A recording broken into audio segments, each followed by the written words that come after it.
You know, there's one thing in life that's an absolute guarantee for every single one of us. No exceptions. Death. It's the ultimate equalizer, right? And for as long as we've been human, we've been asking the same question. What happens next? What is waiting for us when this life is over? Well, today, we're going to dive into what our source material has to say about the mechanics of death and judgment. This quote, it gets at a really powerful, ancient idea called memento mori. Remember you are dust, and to dust you shall return. Now, I know it sounds a little grim, but the way the sources frame it, it's not supposed to be morbid. It's actually a dose of reality. It's meant to get you focused, to remind you that our time here is limited, and that's exactly what makes our choices, our actions, so incredibly important.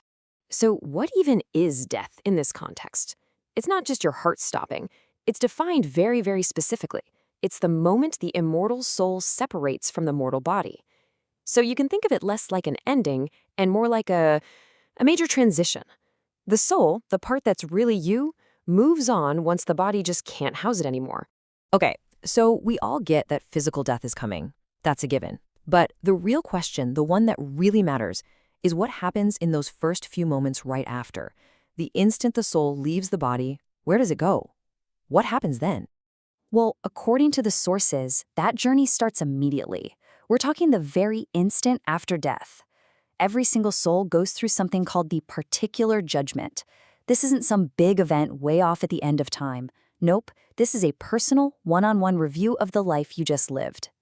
Theologians like St. Thomas Aquinas actually break this down into 3 phases. First up is the presentation. This is where the soul comes face to face with the judge. Then you have the discussion, and this is pretty intense. Your entire life is laid bare, not just what you did, but every thought, every secret intention, all of it, seen with total clarity. And finally, there's the sentence. This is it, the final, irreversible verdict that decides where your soul goes next. And wow, depending on the life you lived, this moment could not be more different. On one side, you see the death of a sinner described as pure terror and regret. On the other, the death of a just person is filled with peace, even a sense of longing. The message here from the sources is incredibly clear and, honestly, pretty stark. You die the way you lived. So the sentence is passed. Now what? Well, the verdict from that first judgment leads the soul to one of 3 possible destinations, 3 totally different states of being. First, there's heaven. This is the goal, right? It's for those souls who die in a state of perfect grace. They're totally purified, free from any sin or even any attachment to worldly things. For them, it's straight into eternal life with God. The second place is purgatory. Now, this is for souls who are saved, they're on their way to heaven, but they're just not quite perfect yet.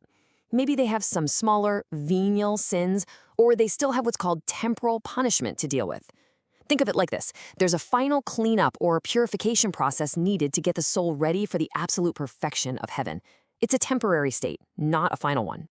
And the third destination is hell.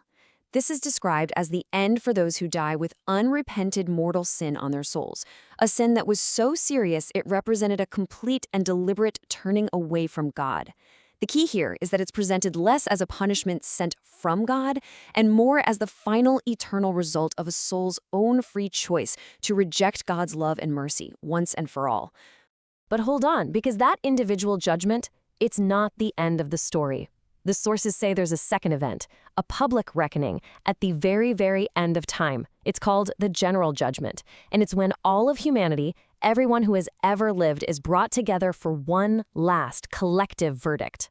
And that brings up a really logical question, doesn't it? I mean, if every single soul is already judged right after they die and sent to heaven, purgatory, or hell, then why do we need a second, big public trial for everybody? What's the point? Well, the answer shows us a much bigger picture. This final judgment is about universal truth. It's about putting God's perfect justice and mercy on display for everyone to see. It's also when the hidden ripple effects of every single action will finally be revealed. You know, how one small act of kindness or cruelty echoed down through the centuries. And finally, it's a public stage for honor and for shame. And it's when our resurrected bodies will finally rejoin our souls to share in that ultimate fate. Okay. So, hearing all of this about the certainty of death and this coming judgment, it all boils down to one really practical question, doesn't it? What are we supposed to do about it? How can we get ready for that final moment starting right now? The sources actually give a pretty clear game plan. It starts with things like frequent confession to keep your soul in a state of grace and daily prayer to keep that connection with God strong. There's a huge emphasis on detaching from temporary, worldly stuff and focusing instead on what's eternal. That means doing acts of charity, making things right for past mistakes.